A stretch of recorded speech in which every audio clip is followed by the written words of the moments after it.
Okay, so you may not have explored the whole of Skyrim, chosen to join Imperial Legion or Stormcloaks, and even not got married yet. But that doesn't mean you shouldn't be excited for the Elder Scrolls V Skyrim Dawnguard. Here's our review.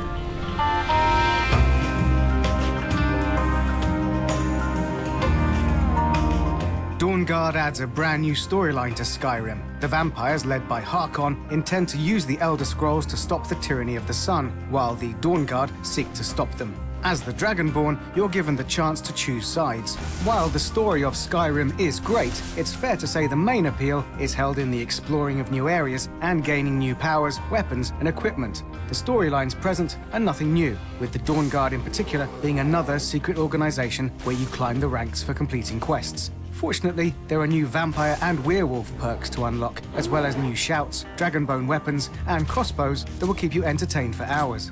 There's no mistake. You're a wanted man, and it's time to pay for your crimes. Choose to side with the vampires and you'll not only get an interesting quest line, but a new set of perks to unlock too, such as being able to summon gargoyles and a Darth Vader-style vampiric grip.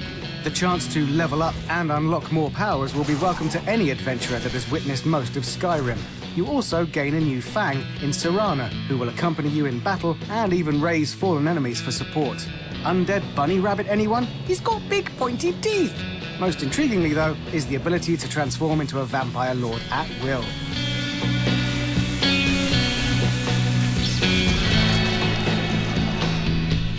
As a vampire lord, you hover above the floor, raising the dead with your left hand or draining health with the right. Click the left stick and you'll drop to the ground and use your hands to maul.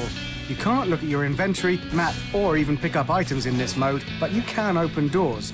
This is practically meaningless though, when you can't even fit through them and have to change back.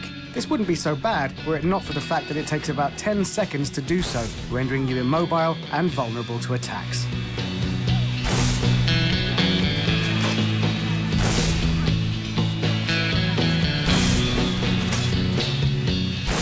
If you choose to refuse the vampire blood and fight for the Dawnguard instead, you'll immediately feel shortchanged with no bespoke perks to unlock.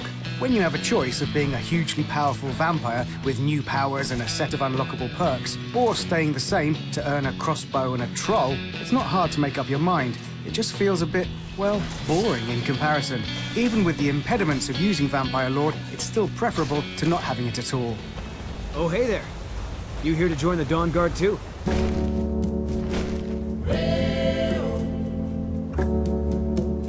When you're able to gain new powers, shouts, and dragonbone weapons, you're going to need something to put on the receiving end of them. In terms of new enemies, there's nothing new to greatly worry you, as gargoyles attack with claws and never fly, and deathhounds act as slightly more powerful dogs. Armored trolls are as tough as you'd expect, but it's the legendary dragons that really test you. They can only be found after level 50, and as you'd expect, put up a good fight.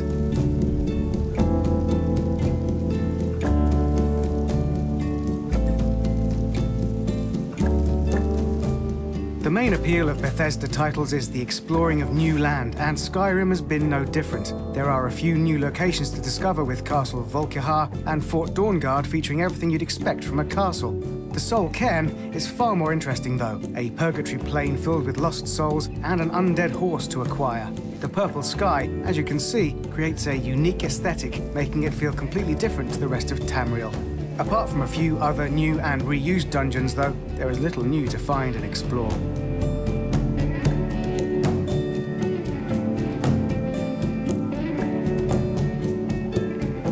It's hard to recommend Dawnguard to anyone who hasn't yet exhausted everything in Skyrim. It offers nothing too different from the main game, it is clunky, and the Vampire Lord mode is poorly implemented. But if you're itching for more powers to unlock and loot to find, Dawnguard will definitely scratch that itch.